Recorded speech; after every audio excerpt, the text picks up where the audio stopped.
Chapter 25.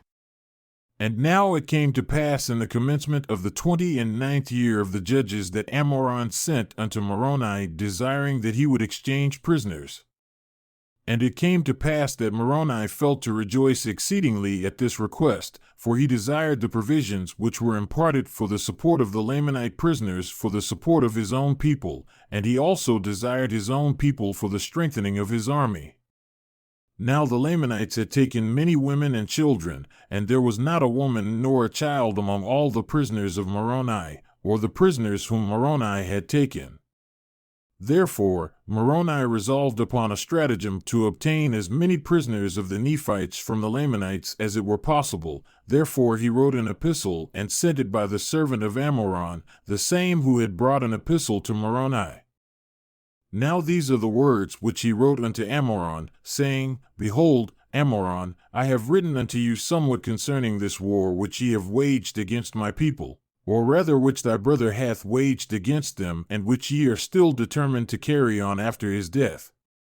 Behold, I would tell you something concerning the justice of God, and the sword of his almighty wrath which doth hang over you except ye repent and withdraw your armies into your own lands, or the lands of your possessions, which is the land of Nephi. Yea, I would tell you these things if you were capable of hearkening unto them. Yea, I would tell you concerning that awful hell that awaits to receive such murderers as thou and thy brother have been, except ye repent and withdraw your murderous purposes, and return with your armies to your own lands. But as ye have once rejected these things, and have fought against the people of the Lord, even so I may expect you will do it again. And now behold, we are prepared to receive you, yea, and except you withdraw your purposes, behold, ye will pull down the wrath of that God whom you have rejected upon you, yea, even to your utter destruction.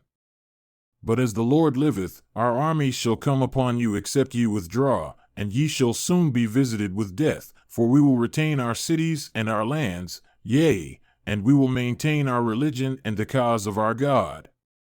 But behold, it supposeth me that I talk to you concerning these things in vain, or it supposeth me that thou art a child of hell. Therefore, I will close my epistle by telling you that I will not exchange prisoners save it be on conditions that ye will deliver up a man, and his wife, and his children for one prisoner. If this be the case that ye will do it, I will exchange. And behold, if ye do not this, I will come against you with my armies. Yea, even I will arm my women and my children, and I will come against you, and I will follow you even into your own land, which is the land of our first inheritance. Yea, and it shall be blood for blood, yea, life for life, and I will give you battle even until you are destroyed from off the face of the earth. Behold, I am in my anger, and also my people, ye have sought to murder us, and we have only sought to defend our lives. But behold, if ye seek to destroy us more, we will seek to destroy you, yea, and we will seek our lands, the lands of our first inheritance. Now I close my epistle. I am Moroni, I am a leader of the people of the Nephites. Now it came to pass that Amoron, when he had received this epistle, he was angry, and he wrote another epistle unto Moroni. And these are the words which he wrote, saying, I am Amoron, the king of the Lamanites, I am the brother of Amalickiah, whom ye have murdered. Behold, I will avenge his blood upon you, yea, and I will come upon you with my armies, for I fear not your threatenings. For behold, your fathers did wrong their brethren, insomuch that they did rob them of their right to the government when it rightfully belonged unto them. And now behold, if you will lay down your arms and subject yourselves to be governed by those to whom the government doth rightly belong, then will I cause that my people shall lay down their weapons, and shall be at war no more. Behold, ye have breathed out many threatenings against me and my people, but behold, we fear not your threatenings. Nevertheless, I will grant to exchange prisoners according to your request gladly, that I may preserve my food for my men of war. And we will wage a war which shall be eternal, either to the subjecting the Nephites to our authority, or to their eternal extinction. And as concerning the God whom ye say we have rejected, behold, we know not such a being, neither do ye. But if it so be that there is such a being, we know not but that he hath made us as well as you. And if it so be that there is a devil and a hell, behold, will he not send you there to dwell with my brother whom ye have murdered? Whom ye have hinted that he hath gone to such a place. But behold, these things matter not. I am Amoron, and a descendant of Zoram, whom your fathers pressed and brought out of Jerusalem. And behold, I am now a bold Lamanite. Behold, this war hath been waged to avenge their wrongs, and to maintain and to obtain their rights to the government. And I close my epistle to Moroni. Now it came to pass that when Moroni had received this epistle, he was more angry, because he knew that Amoron had a perfect knowledge of his fraud. Yea, he knew that Amoron knew that it was not a just cause that had caused him to wage a war against the people of Nephi. And he said, Behold, I will not exchange prisoners with Amoron save he will withdraw his purpose as I have stated in my epistle, for I will not grant unto him that he shall have any more power than what he hath got. Behold, I know the place where the Lamanites doth guard my people whom they have taken prisoners. And as Amoron would not grant unto me mine epistle, behold, I will give unto him according to my words. Yea, I will seek death among them until they shall sue for peace. And now it came to pass that when Moroni had said these words, he caused that a search should be made among his men, that perhaps he might find a man who was a descendant of Laman's among them. And it came to pass that they found one whose name was Laman, and he was one of the servants of the king who was murdered by Amalickiah. Now Moroni caused that Laman and a small number of his men should go forth unto the guards who were over the Nephites. Now the Nephites were guarded in the city of Gid, therefore Moroni caused that Laman, and a small number of men who were appointed, to go with him. And when it was evening, Laman went to the guards who were over the Nephites, and behold, they saw him a-coming, and they hailed him. But he saith unto them, Fear not. Behold, I am a Lamanite. Behold, we have escaped from the Nephites, and they sleepeth, and behold, we have took of their wine, and brought with us. Now when the Lamanites heard these words, they received him with joy. And they said unto him, Give us of your wine, that we may drink. We are glad that ye have thus taken wine with you, for we are weary. But Laman said unto them, Let us keep of our wine till we go against the Nephites to battle. But this saying only made them more desirous to drink of the wine.